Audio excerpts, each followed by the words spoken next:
Hey guys, Tony Rowe here, back with another lead chess rapid game against echekos. 2197. And see, this is what I get for trying to play a reasonable open Sicilian on my channel every now and then. We get a closed Sicilian.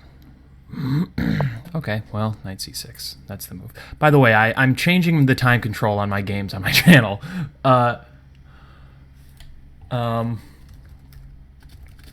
I did play. You'll notice my rating is different than my last rapid game. I did play another game. It did not make it on my channel. My mic was a little bit screwed up, and I also did not change from light theme or the chess.com Neo pieces. so I just decided to not post it. I looked through my videos recently, and I realized that all of my light theme videos, there are a couple exceptions, but all of my light theme rapid games just have less views than the dark theme one. So there must be some people out there who literally see that it's a light theme game and they just go, you know what?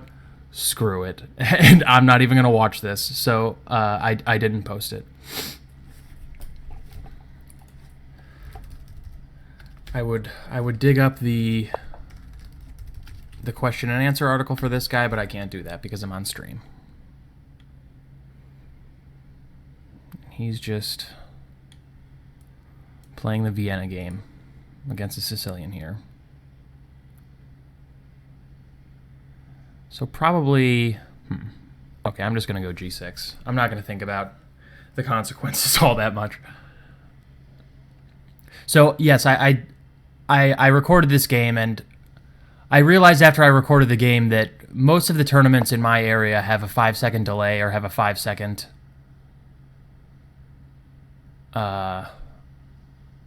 increment anyway, and so I probably should just be practicing with that time control regardless. And it's probably not all that fun for you guys to watch me lose on time. Sorry, Facebook Messenger was still on. It's probably not that exciting for you guys to watch me lose on time in my games either, so I'm going to try and be a little bit more consistent with the time control. Okay, so he clearly wants to go f4, f5. Do I have to care? So if I go castles, f4, let's say d5 would be thematic. Bishop b3.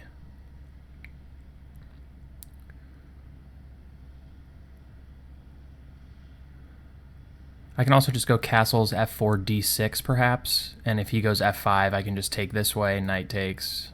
You know, because I have the bishop on it. Doesn't wreck my pawn structure too bad.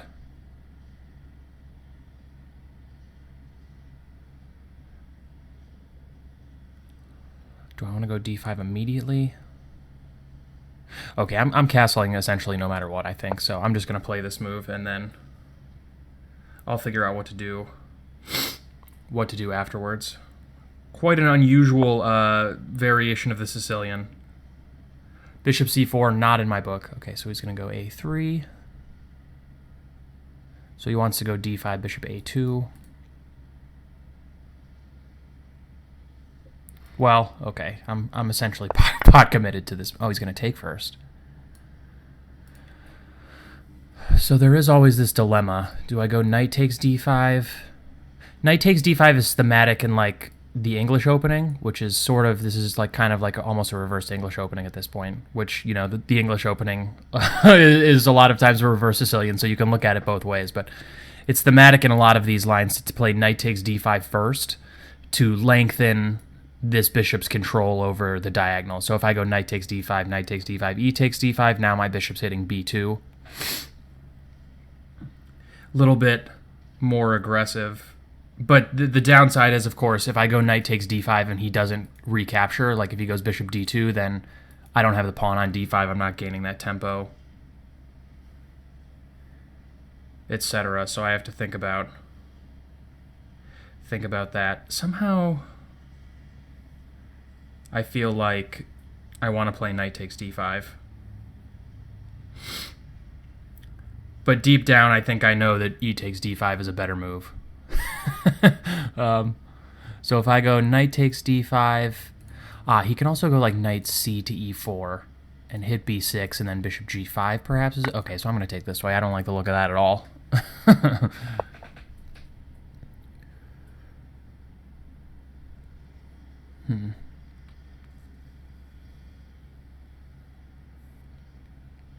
Now what? It's tempting for me to go h6 and just stop bishop g5. Just try and sit on him. It would also just be usual to go b6. But I almost want to save. I'm not sure I want to go b6 yet. I'm not even sure I want to go bishop b7, but I think I might want to go b5, b4, or maybe like b5, a5, b4 or something. So maybe I don't want to. Excuse me. I have really bad allergies this season for some reason. It's just killing me inside. I think I'm going to go h6. I like this. Just a prophylactic move. Because now it's not as easy for him to find really great squares for his dark squared bishop. Like bishop e3, d4 loses a piece. So I was actually hoping for that move. It's a very common trap in the English opening for, let's say, white to go like, well, it would be black in the English opening, but to go bishop e3 and then d5 hits the bishop, bishop e3, d4 wins a piece. So probably I will go bishop to e6 and either a6, b5, or wow, he's just going for it. This move looks kind of suspicious. I don't know, it just doesn't seem like this f5 plan is really going to pan out the way he wants it to. And this move is a move you can't take back, but what do I know? Maybe knight d4, just put my piece on a natural square, guard f5 one more time, but I really don't have to. I think I can just go bishop e6. He does have a little deflection trick. So if I go bishop e6, he can go f5, knight takes f5, knight takes f5, bishop takes f5, and then d5 hangs.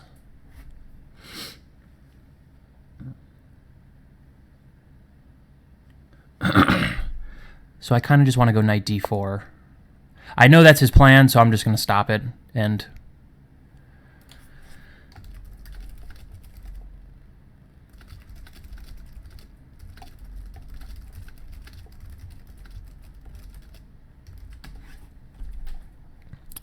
sorry to echekos aspiring to the LM title. I might be the weakest LM on Lee Chess.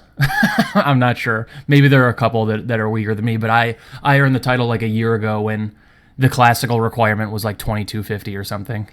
and very few people were playing classical. Now classical's a little bit more popular. He's just trying to kill the action here.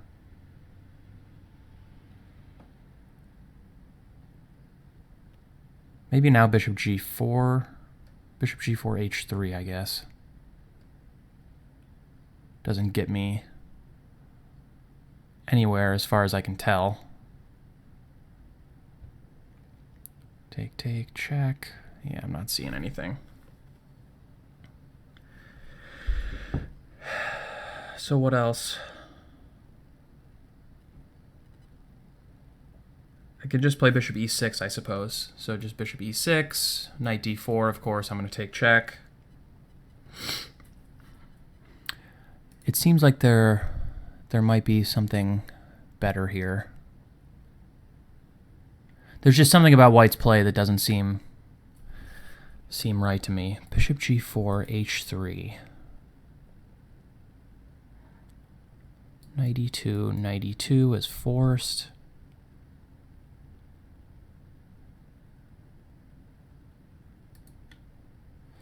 Bishop g4, h3, knight e2. Is there knight f5? And if h takes g4... No. Nope, that doesn't make any sense. Maybe there is. So if bishop g4, h3, knight e2, bishop d4 check, he can't take, of course, because I take his queen. King h1, let's say. Wait, what am I looking at here? I'm confusing myself. H3, bishop G4, H3, knight E2, knight E2. Bishop G4 check. Let's say king H1, knight F5. If H takes G4, queen H4 check is mate.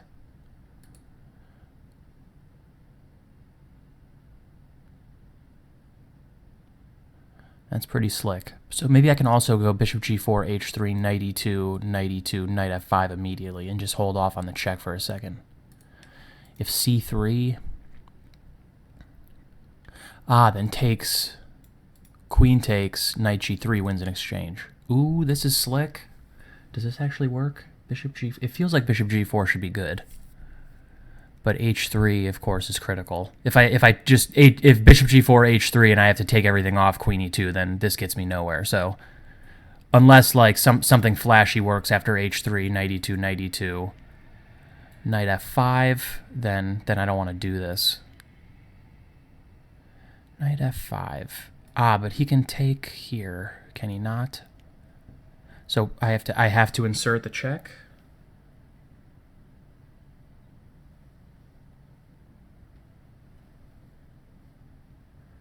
So I have to insert the check. I'm guessing he's going to go to H2, actually. Then if I go knight F5, what if he just goes like C3? Bishop G4, H3, knight E2, knight E2, bishop D4 check, king H2, knight F5.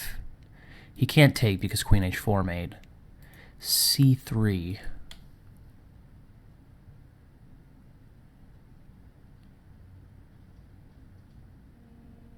I'm having trouble visualizing the position, honestly.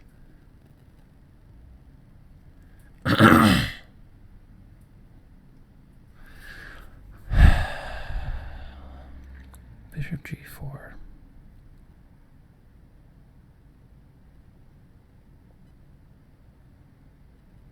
Well, okay. This move is not seems like the principal try to me. It seems good. I'm just gonna play it. It seems like it's kind of dangerous for white. Even if worst case scenario I end up chopping off a bunch of pieces, I think I'm still okay. So H3 takes, bishop G4 check, king H2, knight F5, C3. There's rook E8 in that position, I think. Or queen E7. Probably rook E8 is better. Ganging up on the pin piece. So I'm looking at H3, knight E2 check forced, bishop G4 check, king H2 pretty much forced, knight F5. Okay, so he's going to go C3 right away. Why didn't I look at this?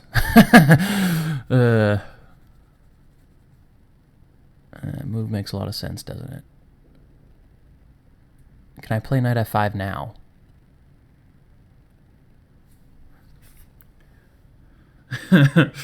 Can I just get the same position via a different move order somehow?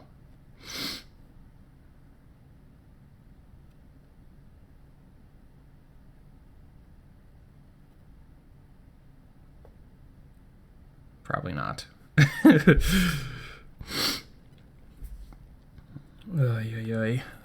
Okay, I think I have to take. But I think, yeah, now I can go knight F5, knight E2, knight F5, and I'm maybe threatening rook E8.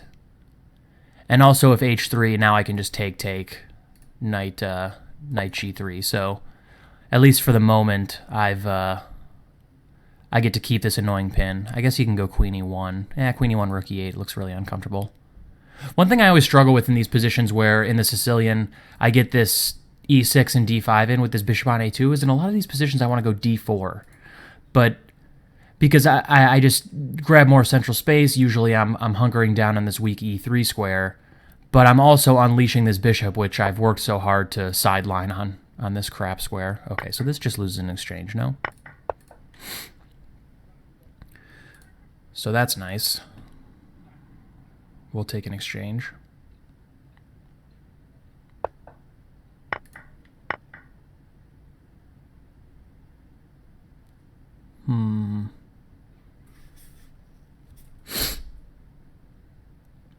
So what do I do here? I can go D4, but b7 is hanging, and this bishop comes alive. Looks like I don't have a lot else, honestly. Rook e8 and just let it hang, maybe?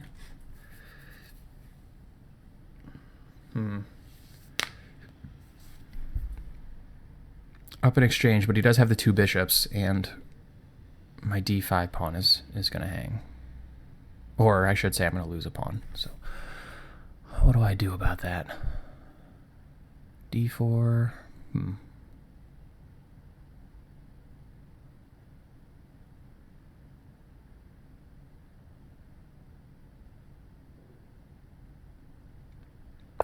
Okay, d4 seems to make the most sense.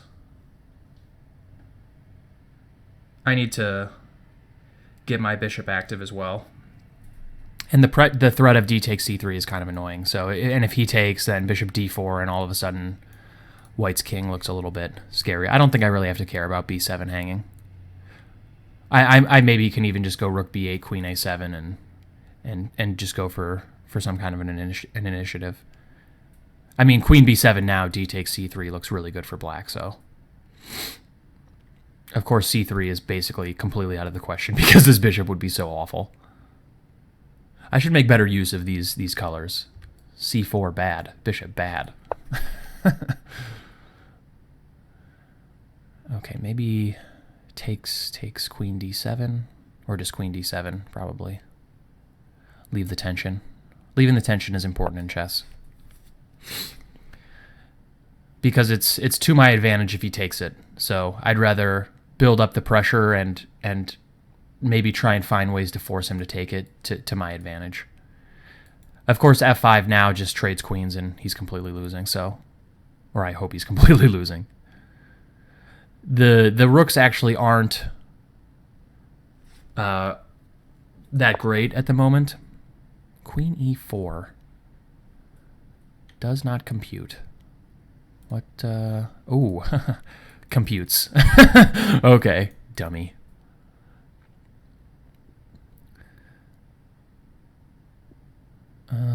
Maybe just queen f5. I'm not even sure I care that my f pawns are doubled.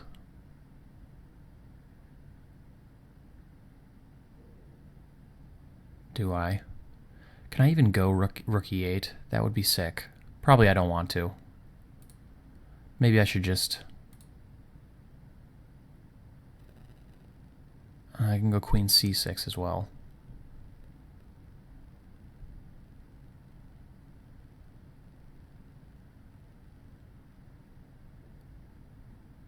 I'm going to go queen f5. I think the pawn on f5 is quite good, so... And I have a very easy plan of simply putting both of my rooks on the e-file in that case, and I think white would be in a lot of trouble. So, ooh, shout out to Tebow, by the way, author of the illustrious study feature, which we just released, that I'm totally in love with.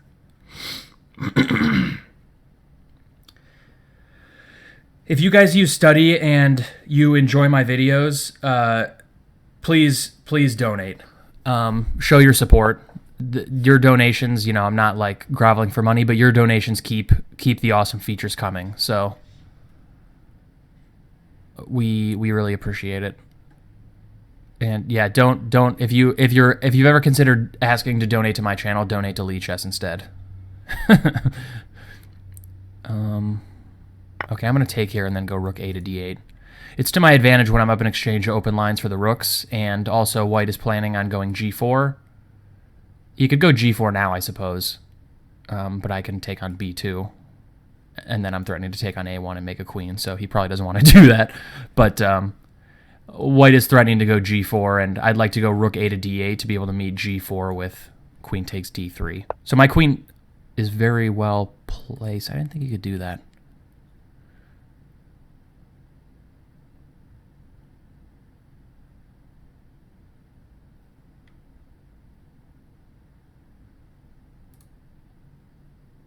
This is the kind of move you want to double check. Rook e1, rook b1.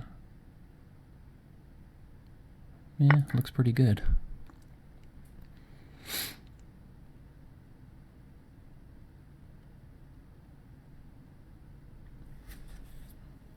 Hope you guys are having a good week. I'm really enjoying not having a job. I'm not going to lie to you. I did a lot of preparatory work on my opening series video. Pretty excited about it. Hope you guys are going to like it. Okay, I'm just going to go queen d7. Rook a to d8 will likely be my next move. Tell you what, he really wants this threat so bad. I'm just going to let him have it here.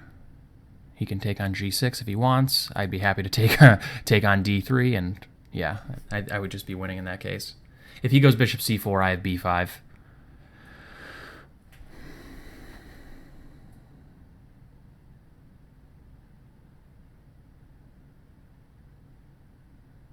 A funny idea is rook e3, protecting the pawn, rook e8, queen g6, and then b1 equals queen check.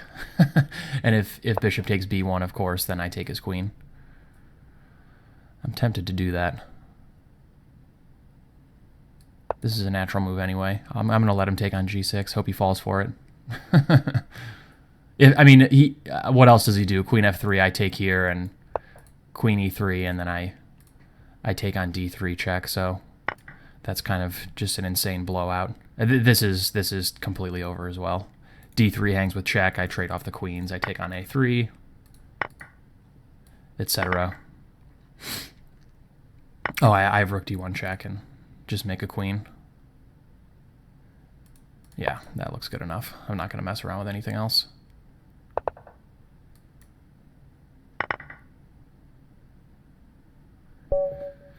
And he resigns. All right. So let's go to the analysis board here, take a look.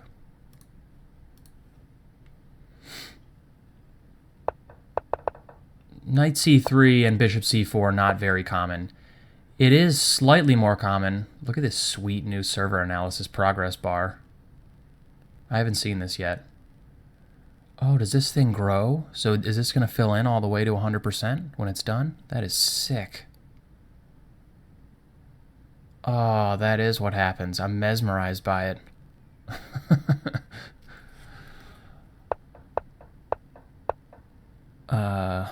Okay. Well, wait, why am I not using a study right now? All right, we're gonna go hard right now. We're gonna do this. I've got a great idea. We're gonna go to study. We're gonna make a study right now.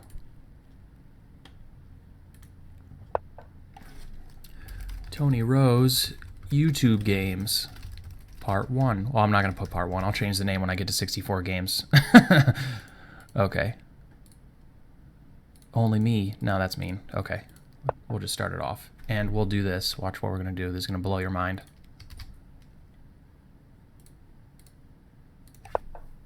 Bam! Okay, I don't need the tour. I already gave everyone a tour on YouTube.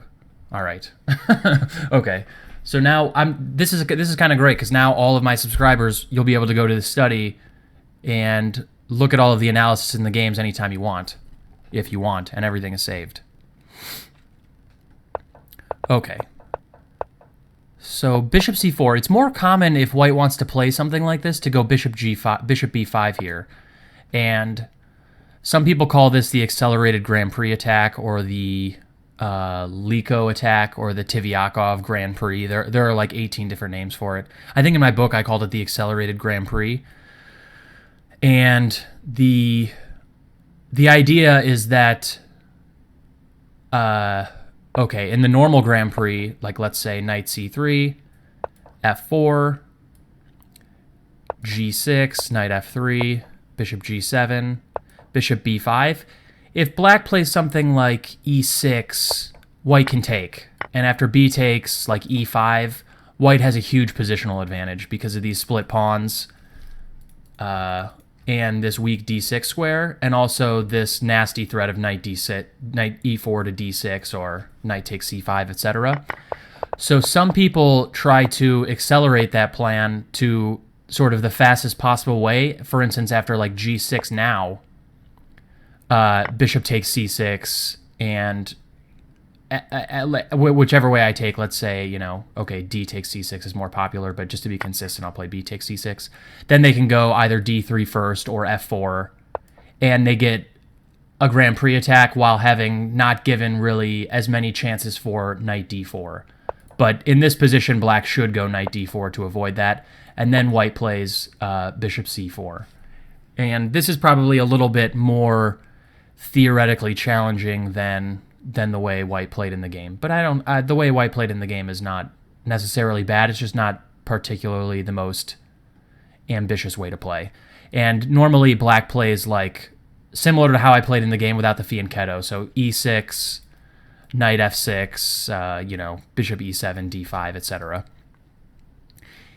If you go g6 right away, it is possible for white to go knight f3, bishop g7, knight takes d4, c takes d4, and then flick in queen f3, which is annoying, to say the least, because after knight h6, if you go e6, then knight b5 to d6 is quite irritating. So if you go knight h6, knight e2, this position is not the most comfortable for white in my opinion, or black in my opinion. I think c3 is quite good, and we'll say with the initiative.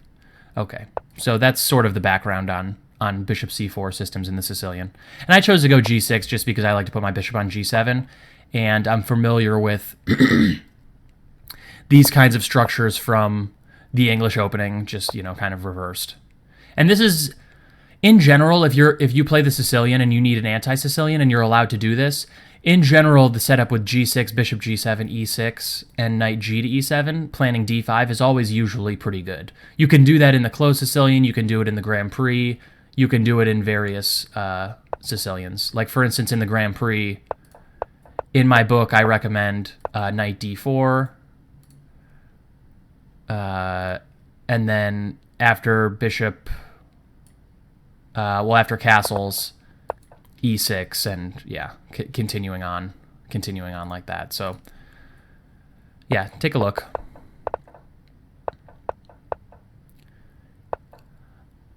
Once again, I mentioned that bishop e3 is kind of a humorous blunder because of d5 and e takes d5, and then bishop e3, d4 wins a piece.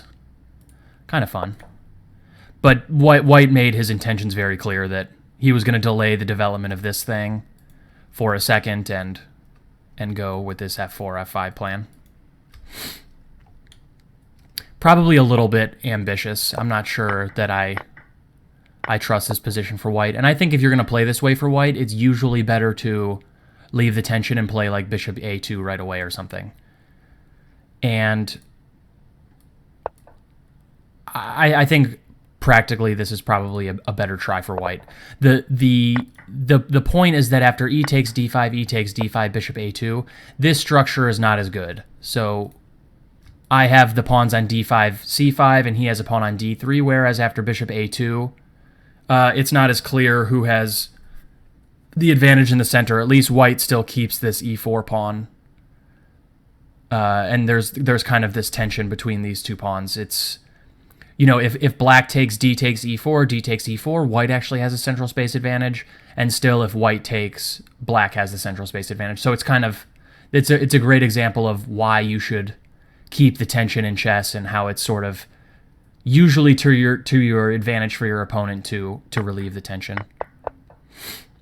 And I played h6, but I'm sure there are other moves here. Rook b8 was kind of calling my name, wanting to go b5, a5, b4. It seemed a little slow, though. Oh, yeah, and bishop b4 is pretty annoying, isn't it? I'm glad I didn't play that. Okay, so dubious. But I like this move. I'm not at all certain where I want this piece to go. Maybe I want it to go to e6. I'm trying to be like on my A game with these colors here, or maybe I want to go b6, bishop b7. I'm not sure yet, so I want it to be a little bit more flexible. And I don't necessarily think I have to go knight d4 here, but I like to just stop my opponent's ideas. And, it's very clear that his only plan in this position is f5. And so I figure if I stop f5, then, what else does he have? I think I can probably go bishop e6. I was wondering about f5 immediately, though. And knight f5, bishop f5, knight d5.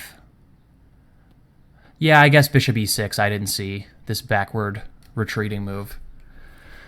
Is pretty good, actually, isn't it? Because if he goes knight c3, then I take on a2, and he has to either misplace his knight on a2 or misplace his rook on a2, both of which are pretty bad.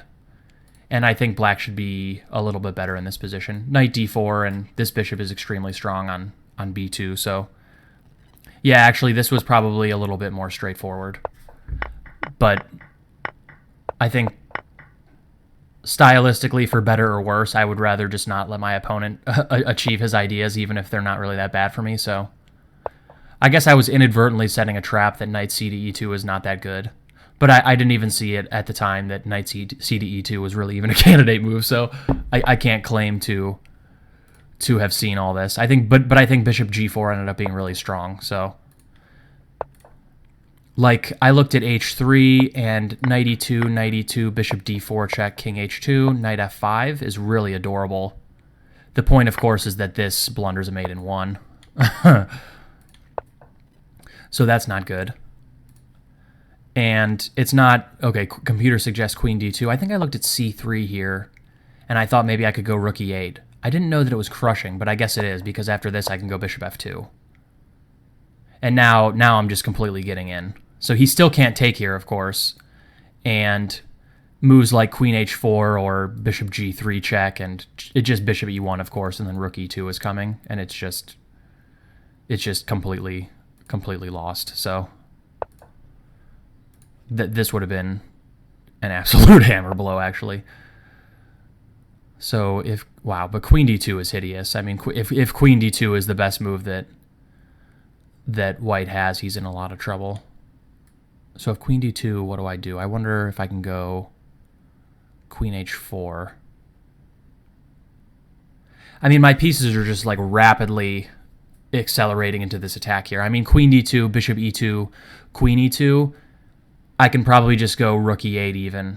And, on queen f3, maybe I can go queen h4, or maybe I can go queen h4 first. No, that move's not good.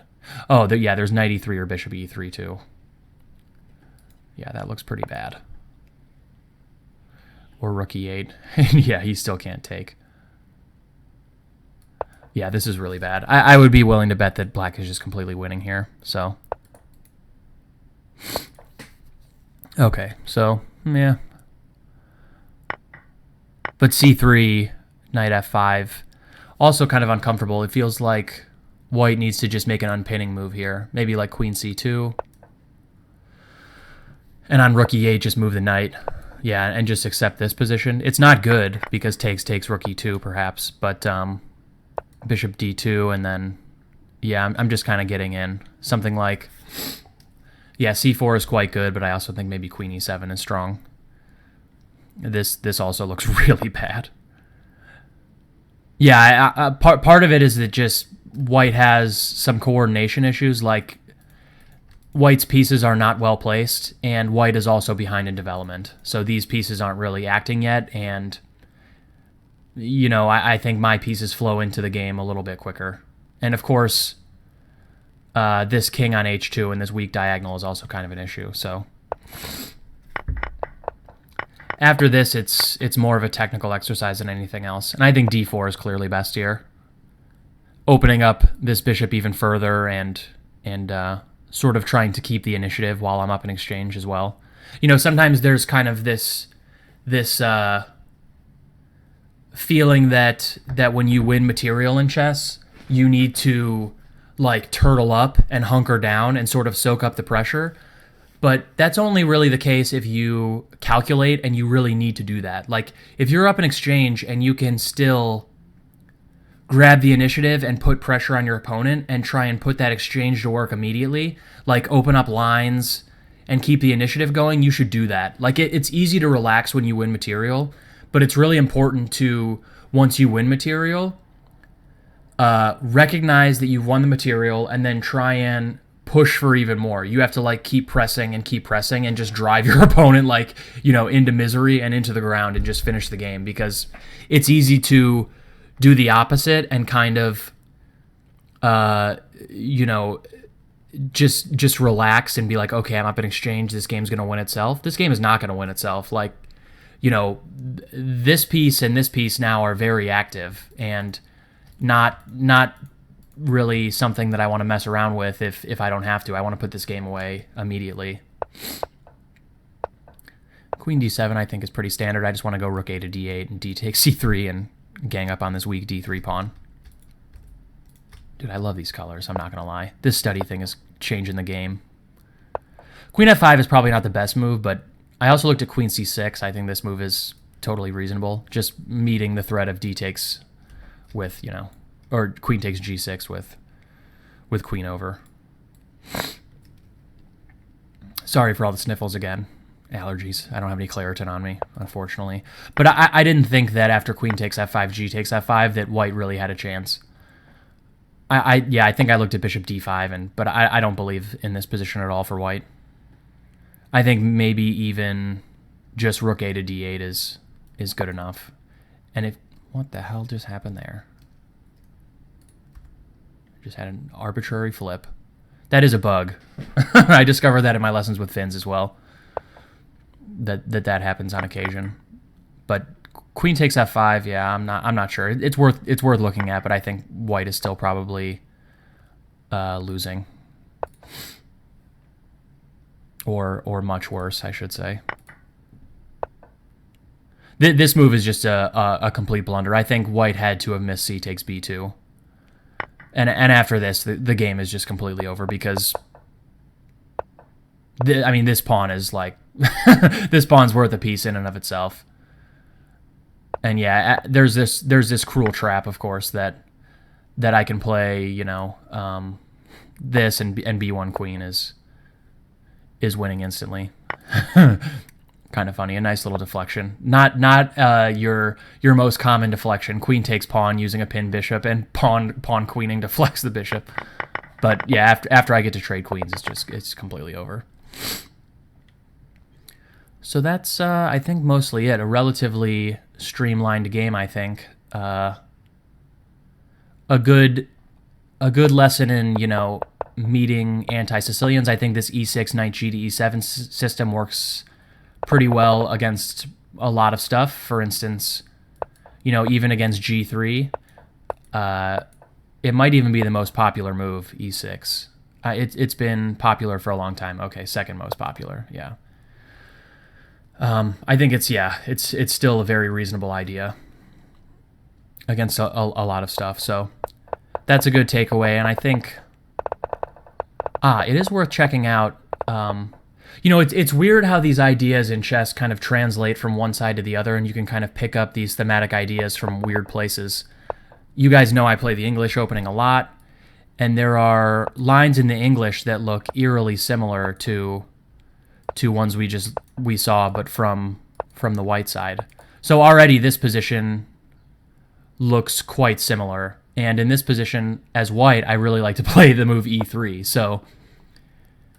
And you can see that besides the fact that in this line, black's knight is on f6, that's not the case in our game. He put it, instead he went here, but for the most part, it's very similar. And after like d6, or, castles, then d6, let's say castles, knight g to e2, d6, castles, we get an extremely similar position to the one we got in the game, except with colors reversed. And even my opponent played a3, and the main move here for black is a6. I really like playing h3 here, which is similar to, whoops, that's not what I wanted, which is similar to the h6 that I played in the game.